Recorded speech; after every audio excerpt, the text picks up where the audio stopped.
This Saturday, England travel to the Aviva Stadium in Ireland to take on Ireland for the first time since the Six Nations, in which Ireland came away with a dominant victory with many standout performers. So England will be looking to avenge their defeat, but the odds are definitely not in England's favour.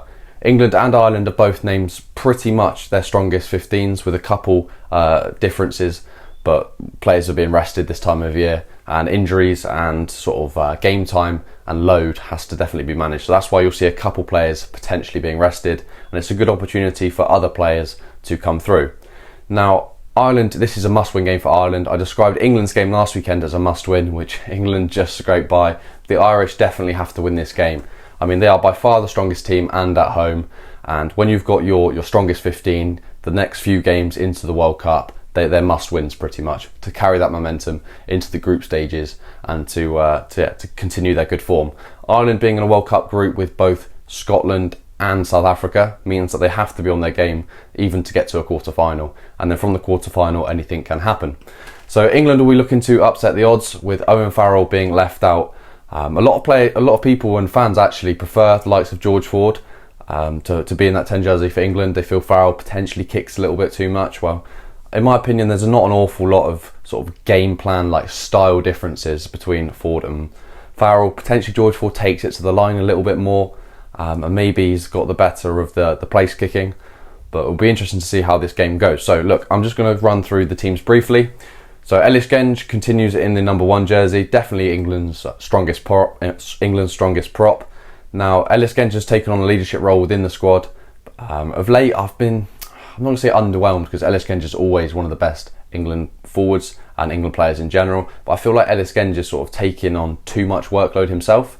You often see him like trying too hard, as in shooting out the line to make a big hit, or just doing an awful lot of carrying. So look, just interesting to see how he goes in this game. Hopefully he doesn't try and set the pitch on fire, and just sticks to the basics in which a prop needs to do well. He's got his work cut out for him, scrummaging against Furlong and Porter in that front row. So that would definitely be a really, really interesting battle. Jamie George continues in the 2 jersey, probably England's most vital player to keep fit. And then Will Stewart at number 3. Now, he's definitely the preferred choice, I think, over Carl Sinclair, who is on the bench for this game in that number 3 jersey. Into the second rows, you've got the Maro Itoje, who's growing into his leadership role within the squad, partnering the inexperienced Dave Ribbons, who's one of those players in which I feel is really, really high ceiling in terms of potential. So he's in that second row and almost plays like an extra back rower. So he definitely adds a little bit of versatility around England's sort of carrying game, of something a little bit different. Now into the back row, we have Courtney Lawes in the 6 jersey.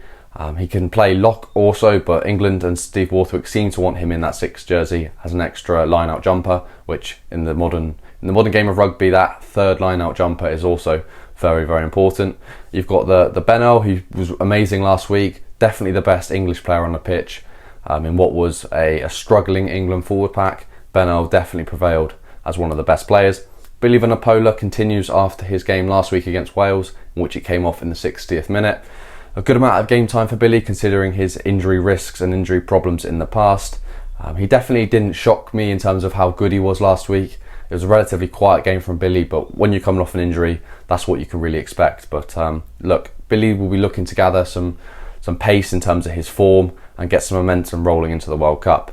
Now into the back line, this was last year's Premiership winning 9 and 10 combination with Ben Youngs and George Ford. Now, Ben Youngs, one of the most experienced players playing rugby at the moment in the entire world in terms of international caps, and George Ford, who's been given the keys and the reins to that England backline for what I think is the first time. I believe he got a little bit of a cameo, sort of 5-10 minutes in the Wales game, but of recent time, this is his sort of first opportunity to have the keys to that backline. So Ford will be looking to use his boot, do what George Ford does. Not an awfully extravagant running game, but he definitely knows how to play rugby and play in the right areas. In the centres, you've got Manu Tuolangi offering some big punch up the middle, returning, I think, for the first game since the Premiership final, in which they lost to Saracens. Partnering Joe Marchant. Joe Marchant has been one of the better England backs in the recent games, but that hasn't been hard, to be honest. England's backline has really not been performing, but Joe Marchant will be looking to make some breaks and link up with Tuolangi well. Into the back 3, we have Elliot Daly on the left wing, who played reasonably well last week. I'm not sure whether he's being seen as more of a winger or a centre. I think Steve Waterwick's leaning towards him as a winger, but he has stated that 13 is his favoured position. You've got the experienced Anthony Watson at 14 with his brilliant footwork, stepping ability. Also offers a secure option under that high ball, so that'll be vital for England in this game to counter Jamison Gibson-Park's amazing box kicking performances that he showed in the Six Nations. He shows he can do it all: run, pass, kick. He's almost the I'm not going to say the complete nine, because that's Antoine Dupont, but I would say in the Northern Hemisphere he does give Dupont not a run for his money, but he's still a very good player. So yeah, Watson partners Daly on the wings, and you've got Freddie Stewart, the ever reliable Freddie Stewart at fullback. Now Freddie Stewart is that sort of, he's the rock of the England team. I'd say he's maybe a Toji and Genge, but he's one of the first names on the team sheet now. So look, that is a relatively strong England team. I can only think of maybe a couple swaps in there to make it their strongest team, but look, it'd be a good team to take on Ireland, and if they can get anywhere near close to beating Ireland, I'll take that as an Englishman myself as a big success. The Ireland team, what is probably the strongest forward pack they could name, barring number 8 Prendergast. You could probably swap him for Jack Conan or Caelan Doris just to make that pack a little bit stronger. You've got Porter, Sheehan and Furlong, one of the best front rows, probably the best front row in the Northern Hemisphere, and then they'll sort of fight it out with South Africa for the best front row in the world. I'd say it's probably the most mobile front row in terms of the speed and ability of Dan Sheehan. Porter maybe not the most mobile, but in terms of mobile props, Tadhg Furlong has got to be up there. So look, that's a very impressive front row, very versatile, with the ability to beat defenders in many ways, not just go over them but go around them also. Dan Sheehan is probably one of the probably most improved and best players in the world at the moment. Some of the way he's playing rugby has just been phenomenal, especially in the final of the Champions Cup.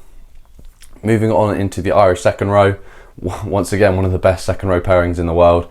Ty Byrne, amazing jackler of the ball, which really sets him apart from other second rows, but also offers a really good option in the line out and can do everything around the park just as you need. James Ryan, the leader himself, has been playing some really good rugby of late, and as I said about Freddie Stewart, is probably one of the first names on that Irish team sheet.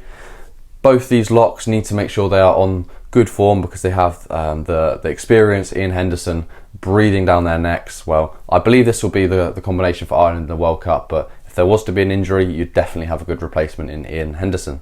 Moving on to the Irish back row, the experienced and ever-present Peter O'Mahony, I'm going to call him the ultimate competitor, one of the most competitive rugby players you'll see. He'll die for every inch on the field. Really brilliant player in terms of his sort of grit, determination. I mean, he's not one of those players which is blessed with physical attributes of masses of skill, speed or physicality. He just has a big heart and fights for everything. So the emotional energy of Peter O'Mahony is something that I feel the Irish forward pack really do sort of get around and utilise. World Player of the Year, Josh van der Flier, is in the 7 jersey, which will be a menace in the breakdown, and Courtney Lawes-Bennell and Billy Vunipola will have to fight for every inch and fight to retain England's possession, as if Josh van der Flier gets on that ball, you are not stopping him.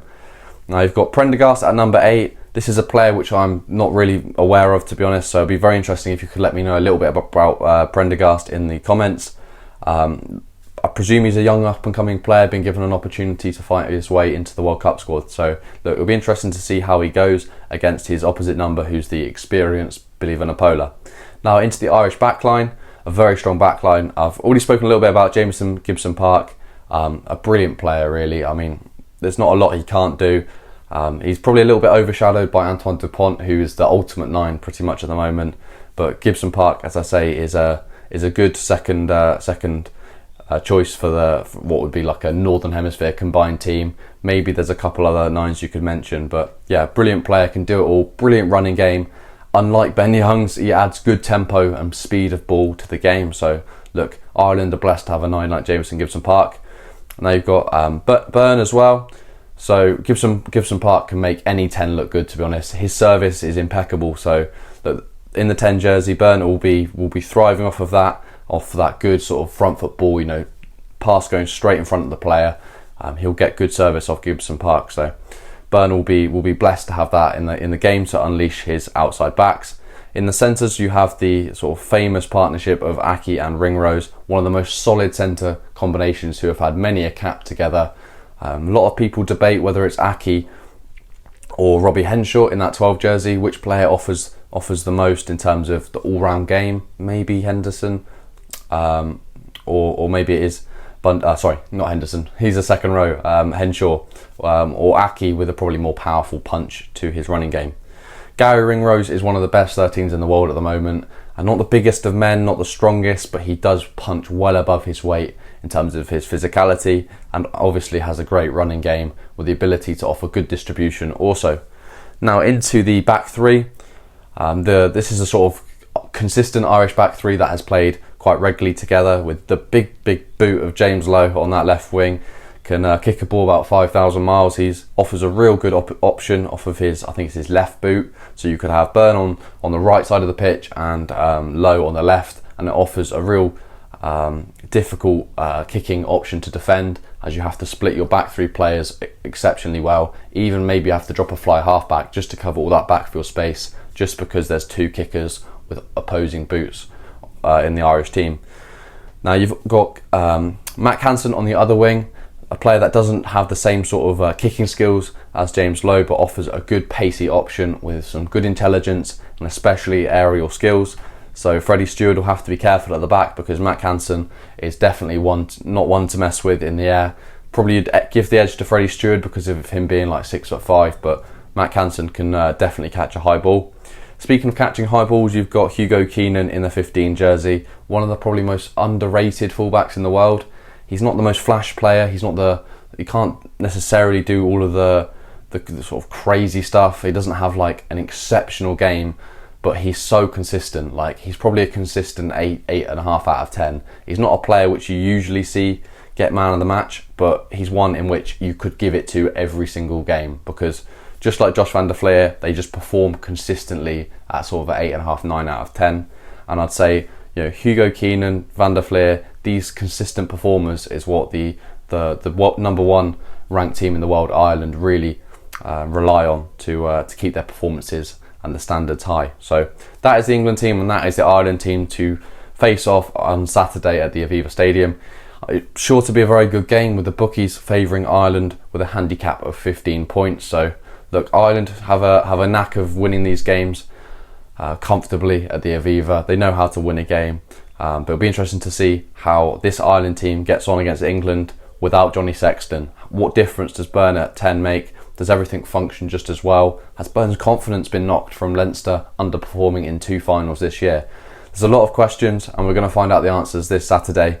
My prediction is probably alongside what the bookies think. I reckon it'll be about a 10 to 15 point victory for Ireland. If England get within 10 points or even a score, if Ireland were to win by 5 points, I'd take that as a massive win for this England team, because I wouldn't be surprised if we get blown away, to be honest, because that is one formidable Irish forward pack and back line. So look, it'll be very interesting to see how these two teams get on this Saturday at the Aviva. Let me know your thoughts on the game in the comments. Who's going to be the standout performers and what's the result going to be? So look, thank you very much for watching, and I'll see you in the next video.